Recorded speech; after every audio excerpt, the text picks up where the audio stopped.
First off, I want to thank the brave men and women who work behind the wall. I want to thank them on a national level because their job goes unrecognized. How do they try to turn a guard?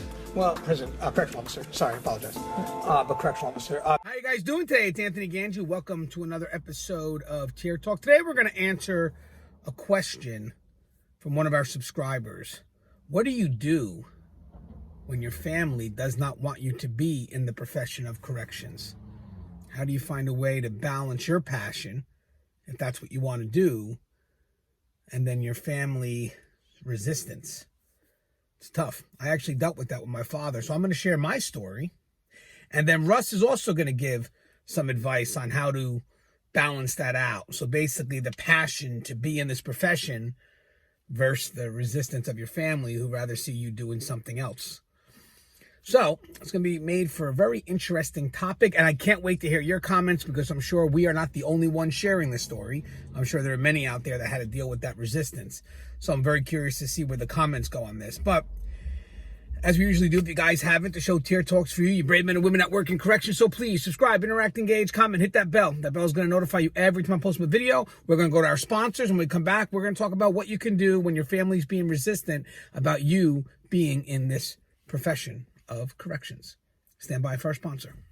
I wanted to attend a university that had an intelligence program. I wanted to look at problems different. I wanted to increase my critical thinking abilities. AMU offered those avenues to expand.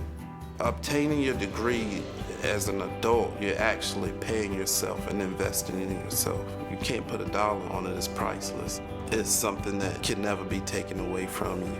American Military University. Learn from the leader. Thank you guys for listening to our sponsor. Oh, guys, by the way, I have an inmate manipulation course and a corrections 101 course that's now available. Links are in the description. Hey, guys, for me, my father wasn't a big fan of me coming into corrections. Now, it's not that he didn't support me, because he was at every one of my career milestones when I graduated the academy, made sergeant, made the administrative level. He was there. He supported me. But at the same time that I was going through the process of getting into corrections, I was also almost given the opportunity to work for a local municipality. And my father wanted me to go that route. But for me, I wanted to go to corrections because one thing is I saw more career growth. I just saw more opportunities that were available. And I was very curious about this profession. Because remember, guys, there weren't channels like this back then in 2002. We didn't have shows like Tier Talk, so I knew very little about the profession. The most I got was from what I saw on TV, and that kind of excited me. Once I got through the academy, I was like, okay, I'm going to do this. I'm going to finish this career. I'm going to do that. I'm not going to step out. So eventually, I think for me and my father, even though my father would slightly hint like you should have went that police route, I started showing him the passion behind what I do, that I love what I do. I found value in what I do. I talked to him about my interactions I had every day. I talked to him about the support I got from my peers, just this great environment. So once I was able to give him that excitement, that passion, he received some of it, and I think he started to embrace it. I mean, trust and believe, every time my father had a chance to squeeze in that his son worked in corrections, or his son was a sergeant, or his son was on the administrative level, he would. Now, my dad passed in 2016, but I think he was proud of me. I think he was proud that I stuck my guns, made it through this profession, still got a few years left, but, you know, up to that point, and found value in what I did. I mean, that's what I would want for my kids. You know, are you happy with what you're doing? Do you have value in what you're doing? Do you feel that you are putting something back into this world? And I made sure my father knew that this profession was giving me that. And I think in the long run, that's all he wanted. At least that's for my father. You know, he just wanted me to feel that I had something to offer. And is this profession giving you that? And I reminded him every day that it did. And we shared a lot of stories about this profession. My father was always willing to listen. So basically, it was me being passionate and being able to share that excitement with my father, and eventually my father embracing it because he wanted me ultimately to be happy. But that was my father's mindset. A little bit resistant, but once he saw that I was happy, once he saw that I found my value in this profession, he wasn't going to push me off that path. Now, there was someone that I was talking to yesterday who's new to the profession. Her father is a supervisor, and she feels that her father has not accepted her being in this profession. Now think about this, guys. Now her father's a supervisor, so her father knows how dangerous this profession is, how dangerous the profession can be. He knows the potential.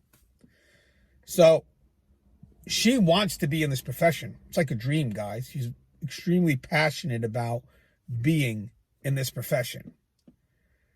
But she feels at this point that she hasn't got the acceptance of her father, which is very important to her because, one, again, it's her father. But second thing is he's works in the profession. He's a supervisor. So having that acceptance from him could open up her doors for more learning. Maybe he'd be willing to sit down and share some advice and some tips and just kind of see her not as the little girl anymore, but as the professional that she is. And when we were interacting in this dialogue, that was one of the things I said. I said, it's tough because your father may see you as still his little girl.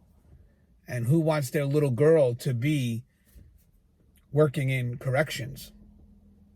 Again, especially if you know the field, if you know the profession. I mean, if my daughter said she would want to go into corrections, it'd be tough for me to handle because I know what the environment can be.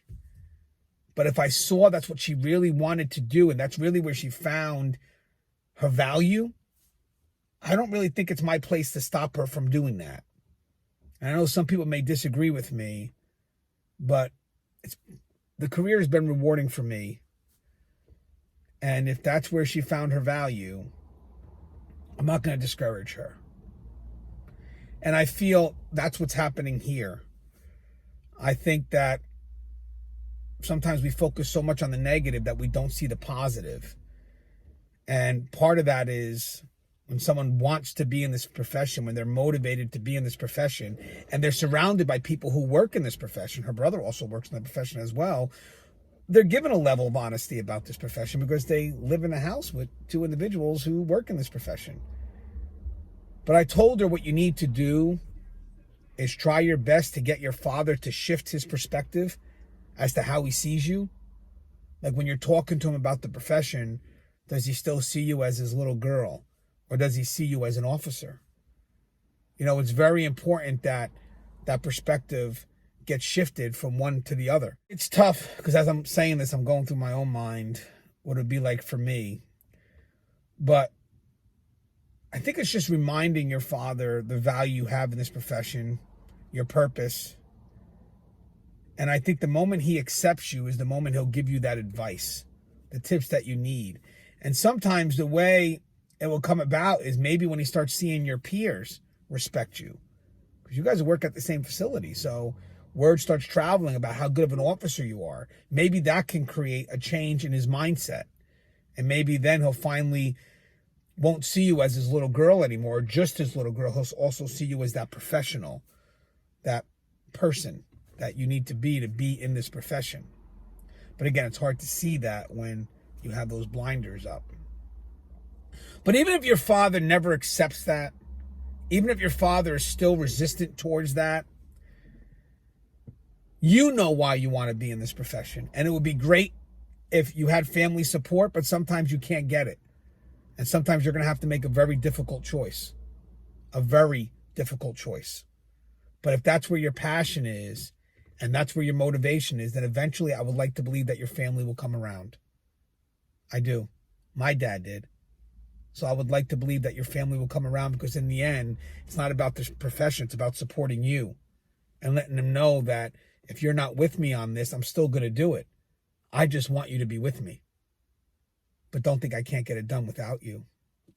You know, it's tough too when you have someone that's been assaulted at work and then they have to go back to work and the family's like, I don't want you going back in. And it adds to the burden of that person having to go back to work and being distracted, wondering, you know, my family doesn't want me being here. And now they're not really focused on the job. They're focused at home and preparing for the war that they're going to have every time they come home. Family has to realize that support matters to us. We need to be able to have our focus on the job, and we also need to have that escape when we get home.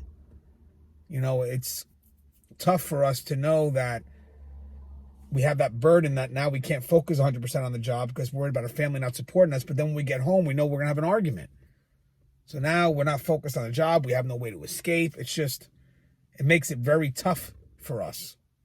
But the balance is balancing that resistance with the passion. But I think I said it best by showing your family that may be resistant, like, this is what I want to do, and explaining the purpose, and even educating them about the job, letting them know what it's about. Yes, there's dangers. There's dangers in every job. But in the process, I'm able to find my value in doing this, this, and this. And this is what I want in life. This is where my value is. This is what I'm passionate about. This is what I could see myself doing. And I think in the end with my father, that's what made my father happy. I think in the end, my father knew that I was going to be okay, that I had value in my life, and that I was giving back. And this is what this profession allowed me to do, at least for me. So that's my story. That's kind of how I try to balance it out. But it's not an easy game, guys. It's not. It's a very tough profession, and it's very hard to find people that aren't resistant for you going in because they love you. You know, they don't want you hurt. They don't want you harmed. But if you're in that profession, that resistance does wind up being harmful because it puts your mind elsewhere. So it's good to actually have that talk with your family and say, hey, listen, why is it that you're not willing to accept this route? Because maybe I can work with you. Maybe I can explain what you may not see. And that's the other thing. Just as much as they need to see your perspective, you need to see theirs. What are your concerns? And then once you're in that profession, you're able to explain it to them. And then there's a level of trust too. I need you to trust me. I need you to trust in my choices. But I also need you to know that they're my choices. God forbid if something goes bad, it's my choice. I chose to be in this profession. I chose to make that sacrifice. So it's tough. Hey, Russ, what's your thoughts? Hey there, Cheer Talk fans. Russ Hamilton here from Keepers of Chaos. So Anthony Gangi asked me to weigh in on a little subject, and that subject being, what do you do if your family is not supportive of your role in corrections? I mean, it's really kind of understandable, you know, for family members, a spouse, loved ones to be so concerned over your safety that they don't support your decision to go in corrections or your decision to stay in corrections. So it's really tough because, you know, we really need the love, the support of our family members to be able to really function effectively in corrections. So for someone to withhold that support and say that they don't agree with you going into it is really, really tough. So I don't think that there's any real easy answers toward getting someone to come on board. You know, it would be nice if we could just say, well, you know, the dangers are overblown. Well, the danger exists. To what degree it's overblown is really kind of hard to say. I think one of the things that you have to take into account is you have to talk to that individual and you have to share with them and open up what the correctional world is like, which is really tough to do if you're just deciding that you're going to get into it. You really don't know everything about it. But what you maybe can do is maybe you can tell them what you've learned about it. You've almost certainly talked to people that have been in it, that influenced your decision to go for it. Your loved ones, your spouse, significant other, what have you, they just need to be able to, you know, peek behind that wall a little bit and understand that we have a great deal of resources that we're able to bring to bear when it's necessary, when we have an emergency situation, when things are going bad, that we have a tightly knit, you know, brotherhood/sisterhood of where your coworkers are going to make sure that they come and get you out of the jam. They need to understand that you're going to undergo rigorous training and that you're going to be given skill sets that you've never had before, that you're going to be able to leverage in order to keep yourself safe. So I think that, you know, that's probably about the extent of what we can do. But it is a very difficult issue. I mean, if you kind of put yourself in their shoes a little bit, where that they're going to be working day in and day out in an area that's populated by dangerous individuals, predatory criminals, you can see where that concern is coming from and where that lack of support is fostered.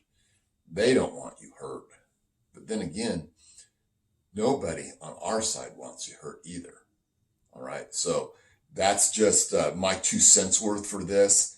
I think that, if it's a, significant problem, maybe you can share with them some of the videos like this that we do, some of the things that we talk about day in and day out on Tier Talk that, brings really this whole profession to the forefront and shows, what we're about, what we're able to accomplish, and just how safe we do actually run things from day to day.